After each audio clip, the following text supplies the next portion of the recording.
Bonjour. I will make my declaration today first in French and then in English. Aujourd'hui, je veux vous parler de la crise du logement qui fait rage partout au Canada, comme ici à Montréal, où je suis présentement. L'achat d'une maison est devenu hors de portée pour de nombreux Canadiens, en particulier pour les jeunes familles vivant dans les grandes villes. Vancouver et Toronto sont devenus deux des agglomérations urbaines les plus inabordables au monde. Au cours des dernières décennies, le gouvernement fédéral a manipulé les critères financiers pour que les acheteurs puissent plus facilement se qualifier pour les prêts et l'assurance hypothécaire. Il a accordé aussi des allégements aussi fiscaux aux premiers acheteurs de maisons neuves et financé des logements sociaux. Il a dépensé des milliards de dollars et créé divers programmes bureaucratiques pour supposément rendre le logement plus abordable. Tout ça n'a rien donné, absolument rien, aucun résultat. Au contraire, la crise du logement n'arrête pas d'empirer d'année en année. On sait pourtant exactement quelle est la cause fondamentale du problème. Eh bien, c'est l'immigration de masse. Sous le gouvernement Trudeau, la population du Canada a connu son taux de croissance le plus élevé depuis les années 50. Uniquement en 2023, le Canada a ouvert ses portes à près d'1,3 million d'étrangers. Cela représente la totalité de la population de la province de la Saskatchewan et on estime en plus que 2,7 millions de résidents non permanents vivaient au Canada en janvier 2024. L'immigration de masse est la principale raison des prix exorbitants du logement dans les villes canadiennes. Environ 40% des immigrants au Canada finissent par s'établir dans seulement deux villes, Toronto et Vancouver, où la pénurie du logement est la plus aiguë. Mais la demande déborde maintenant partout, y compris dans les petites villes et villages ruraux du Canada. Même si on construisait beaucoup plus de maisons, l'offre ne peut pas suivre la croissance exceptionnellement rapide de la demande de la population. C'est l'économie 101. Il faut être complètement idiot pour ne pas comprendre que l'offre et la demande est la cause principale, la demande qui n'est pas capable de parvenir à rencontrer l'offre, on n'est pas capable de réduire le problème de l'immigration de masse. Mais tout l'establishment politique et médiatique a refusé de le reconnaître, et ce, jusqu'à tout récemment, parce que ce n'était pas politiquement correct de remettre en question le consensus en faveur de toujours plus d'immigration. Le Parti populaire parle de cela depuis sa fondation il y a plus de 6 ans. On nous a, à ce moment-là, traités de racistes et de xénophobes. Aujourd'hui, tout le monde est forcé de reconnaître que nous avions raison.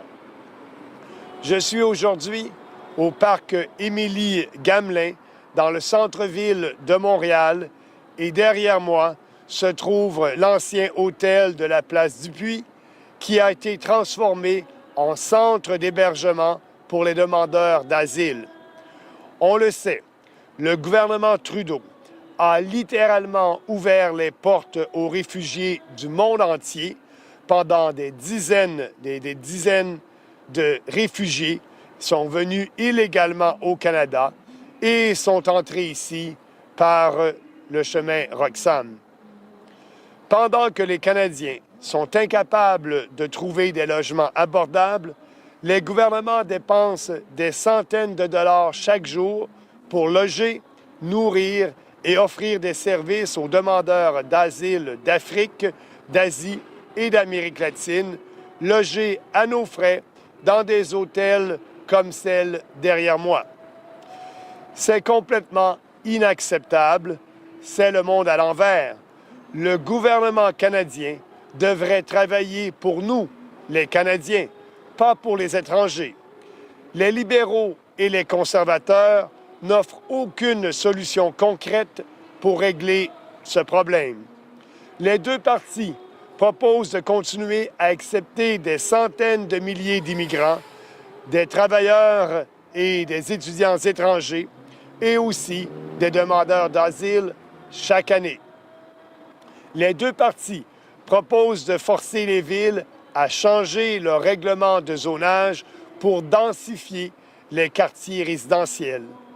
Concrètement, ça veut dire transformer les quartiers agréables et tranquilles avec des cours arrière où les enfants peuvent jouer pour construire à la place des immeubles à logement qui accueilleront le plus d'immigrants possible.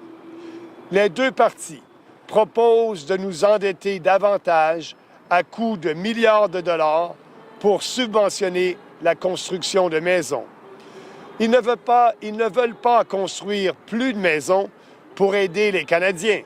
Ils veulent construire plus de maisons pour faire en sorte de pouvoir accueillir plus d'étrangers au Canada. Autant les conservateurs de Poilievre que les libéraux de Carney veulent détruire notre qualité de vie pour plaire aux lobbies ethniques qui demandent toujours plus d'immigration. Et ils veulent aussi plaire aux lobbies du monde des affaires qui veulent plus de main-d'œuvre à bon marché. Le Parti populaire va régler la crise du logement de la façon la plus simple et la plus efficace possible, tout simplement en imposant un moratoire complet sur l'immigration pendant autant d'années qu'il sera nécessaire pour régler cette crise. Nous allons aussi déporter des centaines de milliers de faux étudiants étrangers et de faux réfugiés. C'est le temps de s'attaquer pour vrai à ce problème et c'est le temps de le régler. C'est le temps des vraies réformes avec le Parti populaire. I will now make my statement in English. Today, I want to talk about the housing crisis, which is raging across Canada, as it is here in Montreal, where I'm currently. Buying a home has become out of reach for many Canadians, especially young families living in large cities. Vancouver and Toronto have become two of the most unaffordable urban centers in the world. Over the past few decades, the federal government has manipulated financial criteria to make it easier for buyers to qualify for loans and mortgage insurance. It provided tax relief to first-time buyers and funded social housing. It spent billions of dollars and created various bureaucratic programs to supposedly make housing more affordable. It has not worked at all. It didn't work. On the contrary, the housing crisis has been getting worse every year. We know exactly what the root cause of the problem is: mass immigration. Under the Trudeau government, Canada's population grew at its highest rate since the 1950s. In 2023 alone, Canada opened its door to nearly 1.3 million foreigners. This represents the entire population of Saskatchewan. It is estimated that nearly 2.7 million non-permanent residents were living in Canada as of January 2024. Mass immigration is the main reason for exorbitant housing prices in Canadian cities. Approximately 40% of immigrants to Canada end up settling in only two cities, Toronto and Vancouver, where the housing shortage is most acute. But demand for housing is now overwhelming everywhere, including small towns and rural areas. Even if many more homes were built, supply cannot keep up with this exceptional rapid growth in demand. It's Economic 101. You have to be a complete idiot not to understand that problem. But the entire political and media establishment refused to recognize it until very recently, because it was not politically correct to question the consensus in favor of even more immigration. The People's Party has been talking about this since it was founded more than 6 years ago. We were called racist and xenophobic. But today, everyone is forced to admit that we were right. Today, I'm at Émilie Gamelin Park in downtown Montreal, and behind me is the former hotel at Place Dupuis, which has been converted into a shelter for asylum seekers. As we know, the Trudeau government has literally opened its doors to refugees around the world for many years. Tens of thousands of illegal refugees have entered Canada through the Roxham Road. While Canadians are unable to find affordable housing, governments spend hundreds of dollars every day to house, feed, and provide services for refugees claimant from Africa, Asia, and Latin America at our expense in hotels like this one behind me. This is completely unacceptable. The world is upside down. The Canadian government should work for us, Canadians, not for foreigners. The Liberals and Conservatives offer no credible solution to this problem.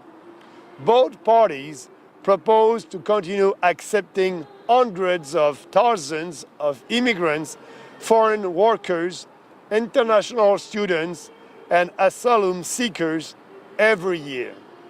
Both parties propose to force cities to change their zoning regulations to densify residential neighborhoods. In practice, this means transforming pleasant and quiet neighborhoods, with backyards where children can play, to build apartment blocks that will welcome as many immigrants as possible. Both parties are proposing to get us more into debt and spend billions of dollars in order to subsidize home construction. They don't want to build more houses to help Canadians. They want to build more houses so that they can accommodate more foreigners in Canada. Both the Conservative of Populaire and the Liberals of Carney want to destroy our quality of life to pander to ethnic lobbies that ask for more immigration. They want also to pander to business lobbies that want more cheap labor. The People's Party is going to solve the housing crisis in the most effective way by imposing a complete moratorium on immigration for as many years as it takes to solve this crisis. We will also deport the hundreds of thousands of foreign workers, fake students, and foreign fake students, like I just said. It is time, yes, it is time to tackle this problem and fix it. It is time for real reforms. It is time for reform with the People's Party. Thank you.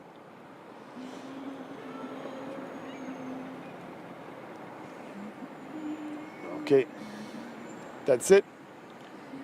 Merci, merci.